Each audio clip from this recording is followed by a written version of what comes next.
예수님의 비유 16번째입니다. 뱀같이 지혜롭고 비둘기같이 순결하.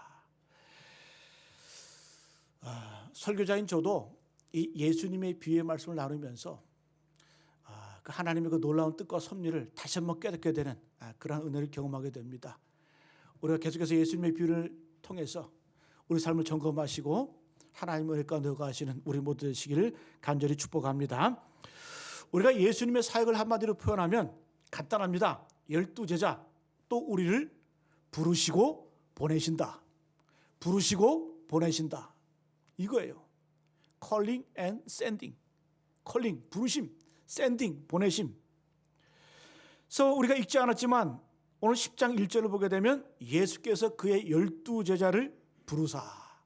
12제자를 어떻게 해요? 부르사. 이 제자, 12제자일 때 이 제자는 disciple. 영어의 discipline. 배우다, 훈련하다 그런 뜻이거든요. 그러니까 주님께서 우리를 부르셔서 그냥 노는 게 아니라 훈련시키고 그리고 배우게 하신다라는 거예요. 그럼 그것으로 끝이냐? 오늘 2절에 보니까 똑같은 12명인데 사도라고 불러요. 12사도의 이름은 이러하니라. 1절은 제자, 부르심을 받은 자. 2절은 사도, 보냄을 받은 자. 사도는 아포슬 해서 보냄을 받았다 그런 뜻이거든요. 그래서 여러분, 하나님께서 우리에게 원하시는 삶의 원칙이 있어요? 간단합니다. 우리를 부르세요. 그리고 우리를 보내세요. 우리 예배 가운데 모였잖아요. 그죠? 물론 오늘 이 오미크론 10만 명이 넘어가니까 많은 분들이 가정에서 예배 드리지만 어쨌든 그곳에서 주님을 우리를 부르셨거든요. 예배는 부르심을 받는 거예요. 그리고 예배를 마치고 말씀을 듣고 무장해서 나가는 거예요. 보냄을 받는 거예요. 그래서 예수님의 사역은 간단합니다. 우리를 부르시고 보내신다. 우리는 순종하는 겁니다. 오늘 말씀 보니까 주님이 우리를 보내시는데 그 보내시는 곳이 만만치가 않아요. 세상으로 우리를 보내시는데 16절 보니까 보라 내가 너희를 보냄이 양을 이리 가운데로 보낸과 같도다. 주님이 우리를 보내긴 보내시는데 파송하시면서 그 제자들의 뒷모습을 보시면서 주님도 안타까우신 거예요. 내가 너희를 보냄이 양을 이리 가운데로 보낸 것 같다. 그래서 여러분, 우리를 양을 보낸다는 의미는, 양으로 보낸다는 의미는 두 가지 의미가 있습니다. 첫 번째는 우리와 함께 하신다라는 거예요. 양은 혼자 가지 않아요. 사자나 호랑이나 곰이나 이런 것들은 혼자 가지만 양은 목자가 늘 함께 해. 그래서 우리 아까 박정원 권사님 가정에서 찬양한 것처럼 제가 제목도 안 알려줘도 어떻게 이렇게 오늘 설교 말씀하고 똑같은 찬양을 하시는지 아무것도 두려워하지 말라. 염려하지 말라. 내가 너와 함께 하리라. 우리를 양으로 보내지만 두려워하지 말라는 거예요. 염려하지 말라는 거예요. 내가 너와 함께 한다는 거예요. 그래서 여러분 우리는 용기가 있어야 돼요. 주님을 신뢰함으로. 용기는 뭐냐? 용기는 두려움이 없다가 아니에요. 두려움이 없다가 아니라 두렵지만 한다라는 거예요. 두렵지만 순종한다라는 거예요. 그래서 여러분 우리가 주님 앞에 주님을 신뢰함으로 우리가 세상으로 나아가게 되는데 어떤 마음? 주님을 신뢰함으로. 주님이 나와 함께 하신다? 염려되지만 두려움이 있지만 한다라는 거예요. 사탄 마귀가 제일 무서운 게 뭔 줄 아세요? 옳은 일을 끝까지 하는 걸 제일 두려워해요. 바른 일을, 옳은 일을 끝까지 하는 것 마귀가 두려워합니다. 예배도 마찬가지예요. 빠졌다 나왔다 빠졌다 나왔다. 예? 우리가 예배도 기도도 말씀도 끝까지 꾸준히 늘 그게 마귀가 제일 두려워하는 겁니다. 자, 그리고 여러분 주님께서 우리를 양을 이리 가운데 보낸 것 같다. 이 의미는 뭐냐? 이 의미 가운데는 어디로 가라가 중요한 것이 아니라 어떻게 가라가 중요한 거예요. 그죠? 우리가 여러분 앞에 말씀 보게 되면 11절에 보게 되면 너희가 어떤 성이나 마을에 들어가든지 이렇게 해요. 지정해 준 것이 아니라 어떤 성이나 어떤 마을에 가든지 또 오늘 본문에도 23절 보게 되니까 이 동네 저 동네 어떤 정해진 곳이 아니라는 거예요. 중요한 건 뭐예요? 예수님의 관심은 어디 가라가 중요한 것이 아니라 어떻게 가느냐가 중요하다는 거예요. 창세기 12장에 하나님이 아브라함을 부르실 때에 그 아브라함이 부름을 받았어요. 근데 히브리서 12장 8절에 이렇게 말씀합니다. 아브라함이 약속의 땅, 그 약속의 기업을 받으러 갈 때에 갈 바를 알지 못하고 갔다. 예수님이 가라고 명령하시니까, 하나님이 가라고 명령하시니까 가긴 가는데 정확히 몰랐던 거예요. 주님이 인도하시는 대로 나는 가겠습니다. 그 자세가 중요하다는 거죠. 여러분, 우리도 이 세상 몰라요. 일이 가운데 가는 것처럼 험해요. 어떤 일이 벌어질지 몰라요. 그러나 중요한 건 뭐다? 어디로 가는 게 중요한 것이 아니라 우리는 자꾸 주님 내가 어디로 갈까요? 묻잖아요. 그거 묻지 말라라는 거예요. 염려하지 마라. 내가 너와 함께하면 된다. 어떻게 가느냐가 중요하다. 이걸 우리에게 말씀해 주고 있습니다. 자, 오늘 말씀에서 주님께서는 세 가지 모습으로 이 세상으로 들어갈 것을 말씀하십니다. 첫 번째는 양의 모습으로 가라. 양을 이리 가운데 보낸 것 같이. 그 다음에 두 번째는 뱀같이 지혜로워라. 그리고 세 번째는 빌기같이 순결해라. 이렇게 살라라는 거예요. 이렇게 세상 속으로 들어가라라는 겁니다. 자, 첫 번째 한번 따라합니다. 양의 모습으로 가라. 자, 양의 모습으로 가라. 양의 모습으로 가라. 16절 같이 한번 읽어볼까요? 16절 말씀 시작. 보라, 내가 너희를 보냄이 양을 이리 가운데로 보낸 것 같도다. 그러므로 너희는 뱀같이 지혜롭고 빌기같이 순결하라. 내가 너희를 보냄이 양을 이리 가운데로 보낸 것 같다. 세상은 이리 늑대 같은데 내가 너희를 보내는 것이 양과 같이 보낸다. 양처럼 보낸다. 근데 여러분, 이리 늑대를 이기려면 최소한 사자나 호랑이는 돼야 될 거 아니에요? 독수리쯤 돼야 뭐 이길 거 아니에요? 그래야 딱 가서 그냥 한 번에 이리의 그 목덜미를 물어서 숨통을 끊을 거 아니에요? 이리처럼 가라, 사자처럼 가라, 호랑이처럼 가라, 이렇게 말씀 안 하시고 내가 너희를 보냄이 양을 이리 가운데 보낸 것 같다. 그러면 왜 주님께서는 이렇게 힘 있는 모습으로 우리를 보내지 않고 양의 모습으로 보낼까? 이유가 있습니다. 딱 한 가지. 양의 모습으로 가야 세상이 열려요. 양의 모습으로 가야 하나님이 열려요. 하늘의 문이 열리는 거예요. 예를 들어 볼까요? 창세기 33장을 보게 되면 이삭의 두 아들 에서와 야곱, 쌍둥이 아들이 있었죠. 그죠? 이 두 아들이 장자권 때문에 원수가 됩니다. 그리고 야곱은 그 형 에서를 피해서 수십 년 동안 방황생활을 해요. 물론 큰 부자가 됐지만 이제 창세기 33장에서 이 동생 야곱이 형 에서를 만나게 되는데 두려운 거예요. 두려운 거예요. 너무 두려운, 무서운 거예요. 그게 무서워서 내가 사람 만나기 전에 하나님 먼저 만나야 되겠다. 그게 창세기 32장 그 전장에서 이 야곱이 야복 강가에서 하나님을 만납니다. 하나님을 향해 기도해요. 그때 하나님의 천사와 씨름했다 그러죠. 그 이전까지 야곱은 어떤 삶을 살았습니까? 강해야 살아남는다. 강해야 된다. 힘이 있어야 된다. 그래서 나를 강하기 위해서 더 많이 가지려고, 더 높이 올라가려고, 더 뺏으려고 샀던 사람이 야곱 아니에요? 하나님을 만나긴 만났는데 하나님의 문이 열리지 않는 거예요. 왜? 이만 갖고 있으니까. 천사가 나타나서 야곱에게 얘기했겠죠. 너 힘 빼야 돼. 너 내려놔야 돼. 너 힘 좀 빼. 근데 안 빠지거든요. 천사가 어떻게 해요? 그의 허리뼈, 허벅지뼈, 옛날 성경은 환도뼈, 고관절을 분질러 버려요. 힘을 안 빼니까 힘을 빼버리세요. 그냥 하나님께서. 그때 여러분 야곱의 고백이 뭡니까? 하나님이 나를 축복해 주지 않으면 내가 놓지 않겠습니다.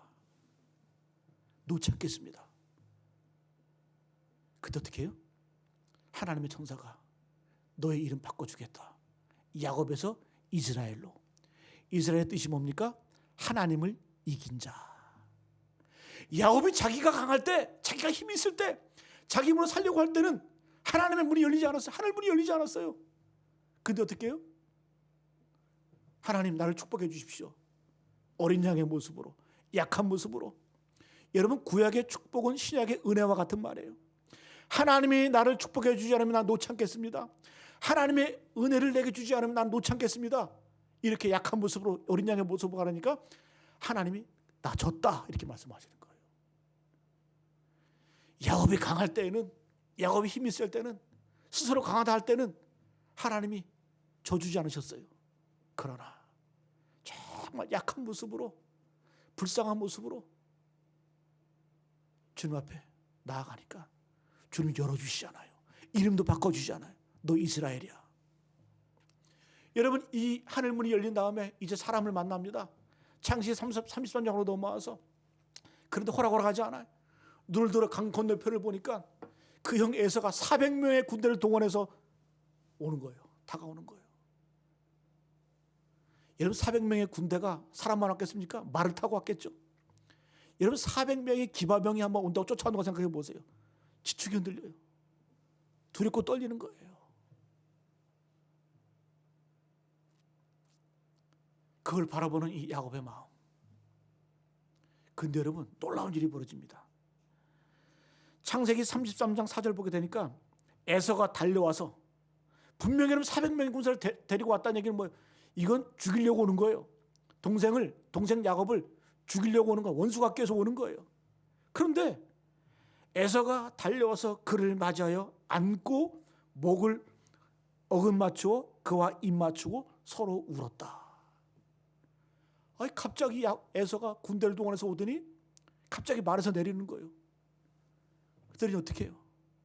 동생 야곱에게 와서 끌어안고 이 얼굴을 어긋맞추고 뽀뽀하고 서로 우는 거예요. 왜 이럴까 갑자기? 이게 뭔 일일까? 에서는 생각했을 거예요. 내가 동생을, 저놈을 죽이려고 400명을 내가 군대 동원하는데 반드시 이놈은 나를 맞설 거야. 사자가 되어서, 이리가 되어서 나와 맞설려고 할 거야. 근데 여러분, 에서가 야곱을 보니까 밤새도록 천사와 씨름해서 옷은 다 찢어지고, 아마 천사와 씨름 싸웠으니까 이빨도 강냉이가 몇 개 나갔겠죠. 예? 머리도 막 그냥 예? 그 모습 보니까 마음이 무너지는 거예요. 마음이 열리는 거예요. 여러분, 에서의 마음이 열린 건 다른 게 열린 거 아니라 야곱의 모습을 보니까 양처럼 바뀌었어요. 연약한 양, 불쌍한 양, 겸손한 양처럼 야곱이 바뀌어버렸거든요. 그러니까 여러분이 에서의 마음도 열린 거예요.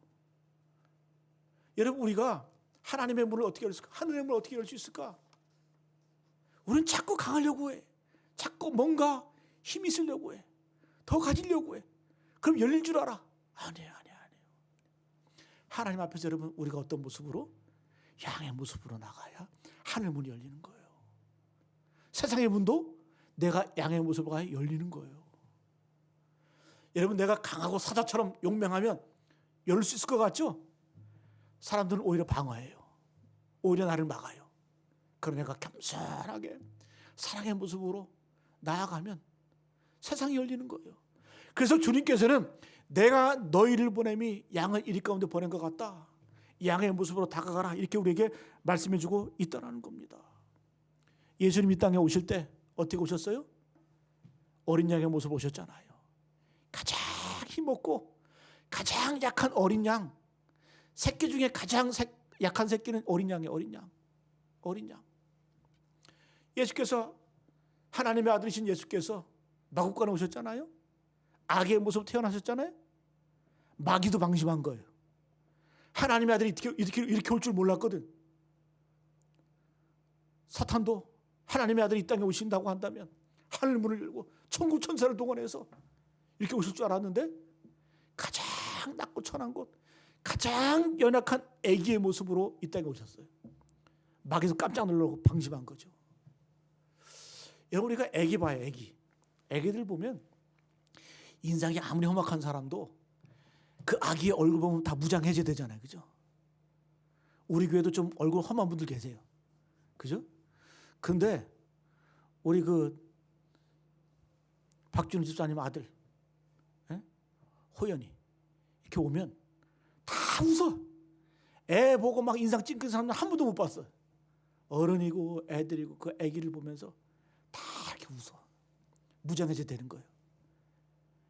왜 그럴까? 애기가 강해서? 아니야. 가장 약하고 가장 겸손하고 누구나 가장 쉽게 접근할 수 있고 누구나 가장 만만하게 보이는 아이의 모습을 보니까 다 열리는 거예요.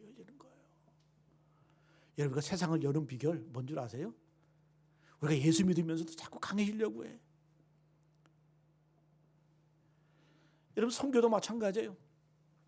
예전 과거에 제국주의 선교는 다 실패했어요. 옛날에 대영 제국 독일, 프랑스 식민지 전쟁하면서 스페인, 포르투갈 다 식민지 전쟁하면서 그 전에 군대가 들어가기 전에 선교사들이 먼저 들어갔어요. 물론 여러분 긍정적인 효과도 있었지만 아시아의 선교는 다 실패했어. 왜? 힘으로 안 되는 거예요. 안 되는 거예요. 하나님의 복음은 가장 작은 어린 양의 모습으로 들어갈 때 세상이 열리는 겁니다. 여러분 우리가 예수님 앞에서도 마찬가지예요. 우리가 불쌍히 보여야 돼. 불쌍히. 어떤 분은 기도할 때 보면 너무 불쌍해 보여요.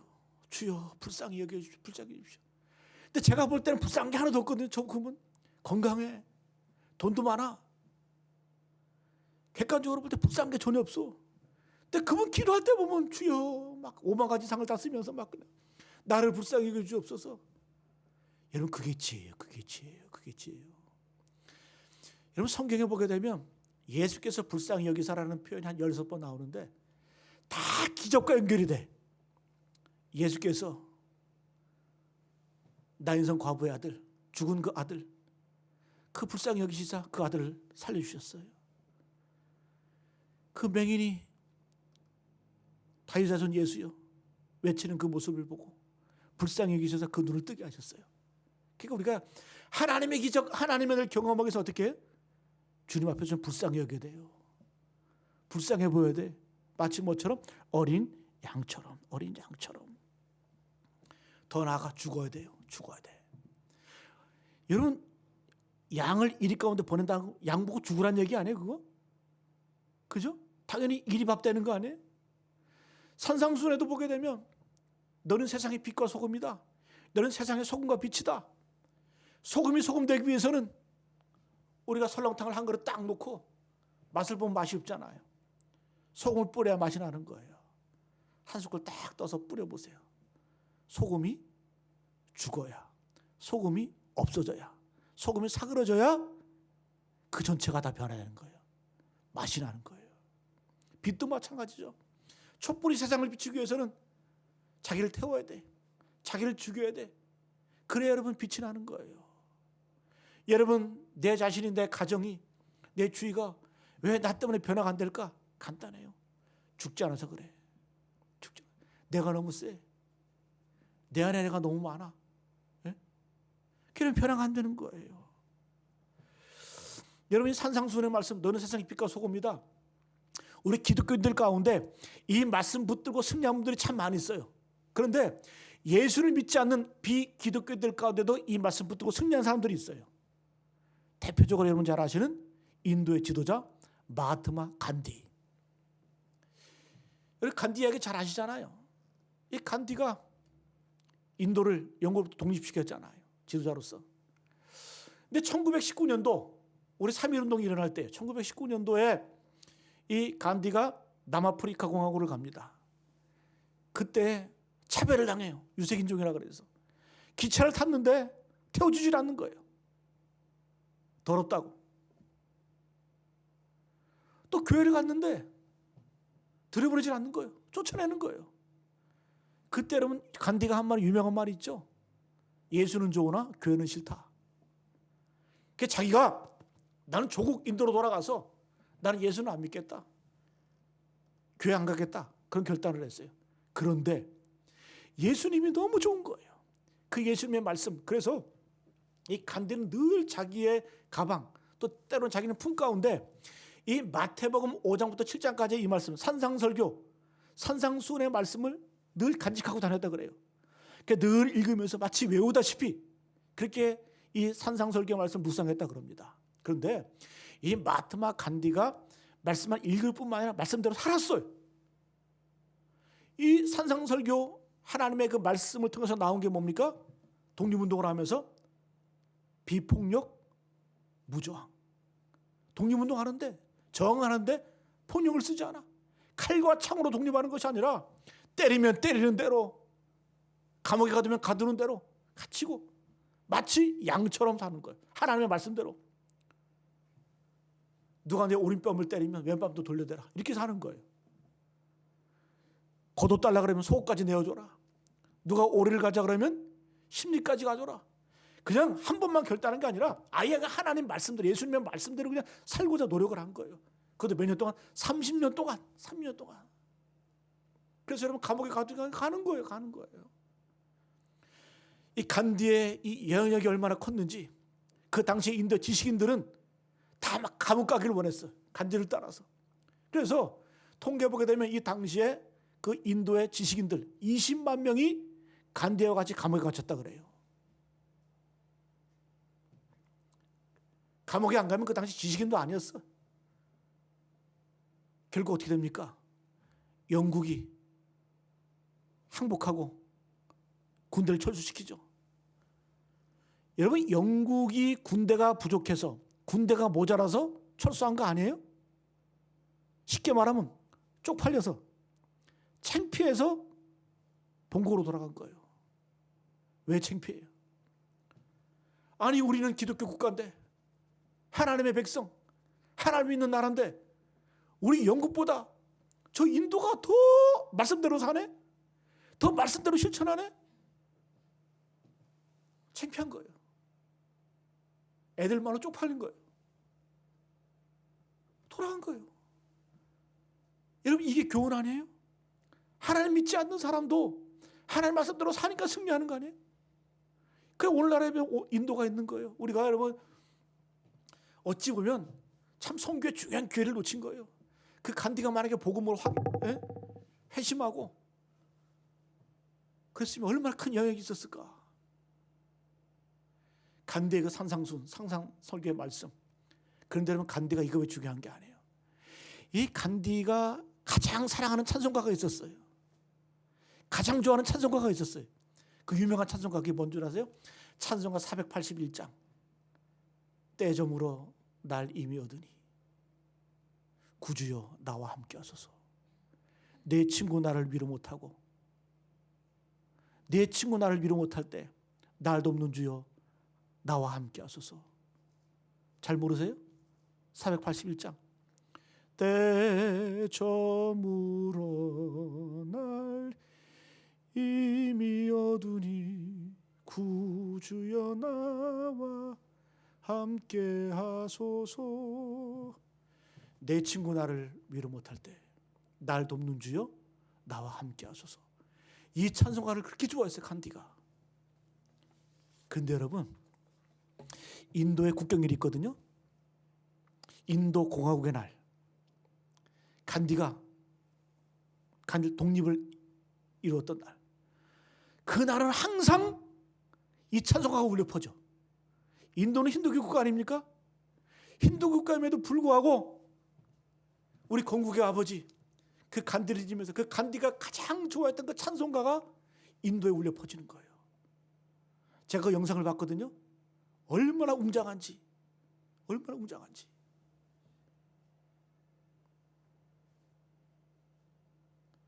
한때는 인도에서 이거 기독교 찬송 아니냐? 우리가 이거 부르면 되겠냐 그래가지고 반대운동도 했었대. 그런데 온 국민이 우리의 건국의 아버지, 그 건국의 아버지 간디가 좋아했던 그 찬송가 우리도 부르자 그래가지고 2021년에도 이 찬송을 불렀다 그래요.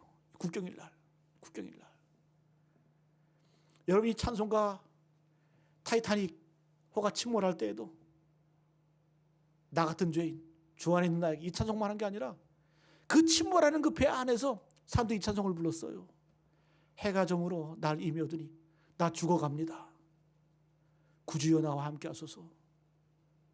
이 망망대해에서 배가 침몰하면서 내 친구, 내 부모 나를 위로 못할 때 날 돕는 주여 나와 함께 하소서. 슬플 때만 이 찬송할까요? 아니에요.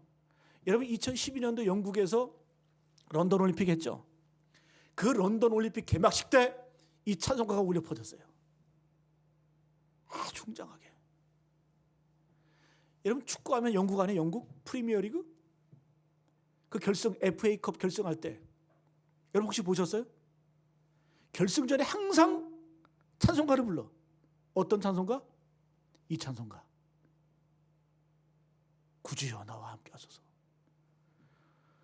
저도 영상으로 그 축구하기 전에 결승하기 전에 그 하는 영상 봤거든요.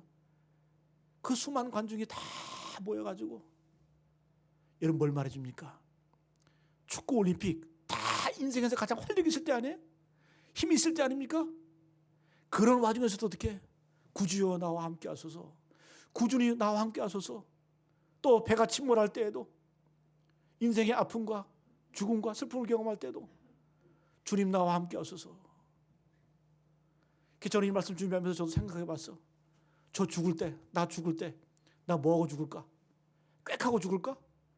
안 그랬으면 좋겠어. 이 찬송하면 저 죽기를 원해. 해저물어 날 이미 오더니 구주여 나와 함께 하소서. 여러분 죽으면 나 혼자 가는 거 아니에요? 내 친구, 내 부모, 내 자매, 내 자녀 위로됩니까? 아니에요. 그럴 때 주님 나와 함께 하소서. 이게 어린 양의 고백 아닙니까? 여러분 어린 양으로 간다는 얘기는 목자 되신 주님이 나와 함께 하신다는 거예요.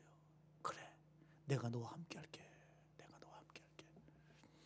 이런 고백이길 간절히 축복합니다. 그 다음에 뱀같이 지혜로워라. 뱀같이 지혜로워라. 우리가 뭐 뱀하면 사탄 마귀. 근데 여러분 뱀은 지혜로운 동물이에요. 신중해요. 조심성이 있어. 예수 믿는 사람은 하나님의 성령에 의지해 사는 사람은 절대 멍청하게 살 수 없어요. 똑똑해야 돼. 여러분 하나님의 영이 우리 가운데 임하시는데 이 땅을 사는데 멍청하게 산다? 그건 거짓말이에요.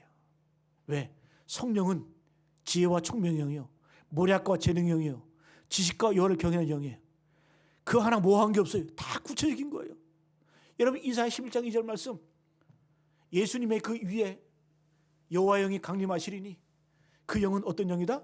지혜와 총명의 영이다. 지혜, 분별력 있는 거예요. 총명, 똑똑해지는 거예요. 그 여러분 하나님 믿는 사람은 똑똑해야 돼. 그리고 지식, 이 지식은 하나님을 아는 지식이에요.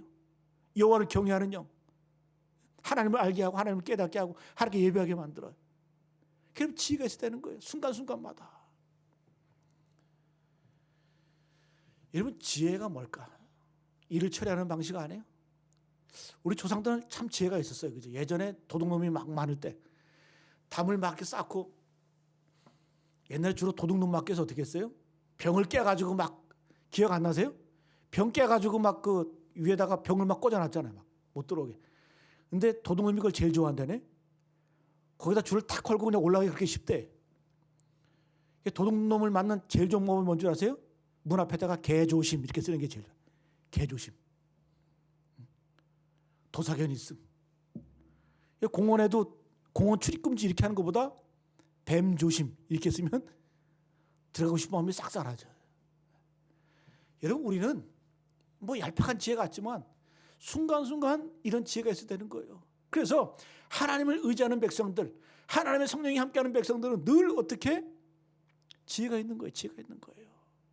여러분 하나님의 지혜로 사시기를 간절히 축복합니다. 그래 여러분 마지막 오늘 뭐라고 말씀해요? 비둘기같이 순결하라. 비둘기같이 순결하라. 한번 따라합니다. 뱀같이 지혜롭고 비둘기같이 순결하라. 비둘기같이 순결하라. 여러분 비둘기가 순결해요? 비둘기 키워보셨어요? 얼마나 더러운지. 광장 같은데 마당 같은데 비둘기 한번 왔다가 막 초토화돼, 막 똥 싸놓고 막 그냥, 그죠? 정말 더러운 게, 지저분한 게 비둘기. 근데 비둘기처럼 순결하래. 근데 여기서 말하는 이 비둘기는 그냥 야생 비둘기가 아니에요. 그래서 제가 원문을 딱 들여다 보니까 이 비둘기 페리스테라이 페리스타라이라는 이 히브리 원문인데 요거는 야생 비둘기가 아니라 집 비둘기. 훈련된 비둘기를 말하는 거예요. 자, 우리 옛날에는 이 비둘기를 뭐에 썼냐? 잘 훈련을 시켜가지고 편지를 전달하는 그런 일에 사용을 했습니다. 요 비둘기를 우리 옛날에 뭐라 전서구. 저는 전할 전자에다가 서는 글서자 그리고 구는 빌기구자. 한자 가운데 어려운 한자가 빌기구자예요. 이 9999에서 구자가 아니라 빌기구자가 있어요. 빌기구자가. 전서구. 이 비둘기를 잘 훈련시켜서 전쟁에 사용을 했어요. 근데 우리나라만 사용한 게 아니라 약 3,000년 전에부터 이 비둘기를 훈련시켜서 뭐 전달하는 용도로 사용을 했어요. 기록에 의하면 페르시아, 로마, 또 근현대에 이르러서 1차 세계대전, 2차 세계대전 때 이 비둘기를 훈련시켜서 문서를 전달하는 일에 사용했다 그래요. 그래서 보면 기록에 의하면 이 비둘기가 먹지도 않고 마시지도 않고 약 1,000km를 간대. 1,000km. 이게 비둘기 맞아요? 독수리 아니에요? 아니, 비둘기. 제가 확실히 알아봤어요. 이 훈련된 비둘기는 먹지도 않고 쉬지도 않고 1,000km를 간다는 거예요. 더 놀라운 건 뭔 줄 아세요? 아무리 멀리 날아가도 사람들이 아무리 많이 있어도 자기 주인이 누구인지 분명히 안 되는 거예요. 정확하게 그 암호 편지를 전달한다는 거예요. 이게 뭐다? 비둘기의 순결함이라는 거예요. 그래서 여기 주님께서 비둘기처럼 순결하라 이 말은 깨끗하다, 온전하다, 평화의 상징이니까 평화라 그런 의미보다는 충성된 비둘기, 충성되라는 그런 의미예요.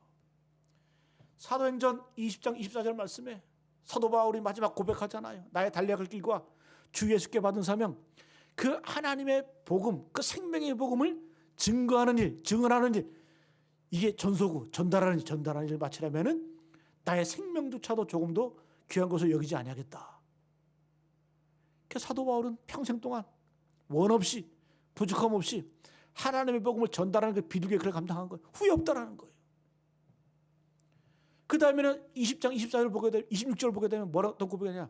모든 사람의 피에 대해서 내가 깨끗하다. 근데 갑자기 이런 표현을 쓰거든요. 사도 바울이 모든 사람의 피에 대해서 내가 깨끗하다, 순결하다. 이 의미가 뭘까요?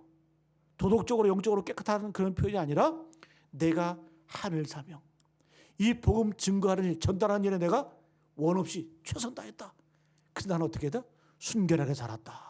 이 고백이라는 거예요. 여러분 비둘기처럼 순결하라. 어떤 의미라고요? 맡은 일에, 복음 전하는 일에 최선 다하는 거예요. 충성하는 거예요. 이게 순결이라는 겁니다. 오늘 말씀 정리하겠습니다. 여러분 주님께서는 제자들을 파송하시면서 또 우리를 보내시면서 내가 너희를 보냄이 양을 이리 가운데 보낸 것 같도다. 염려하시는 거죠. 왜 주님께서 우리를 양으로 보내실까? 왜 사자처럼 호랑이처럼 용맹하게 보내지 않으실까? 그렇게 나가면 세상이 열리질 않아. 세상이 문이 열리질 않아. 양처럼 주님 의지하고 주님과 동행하면서 세상에 나갈 때에 세상의 마음은 열리는 거예요.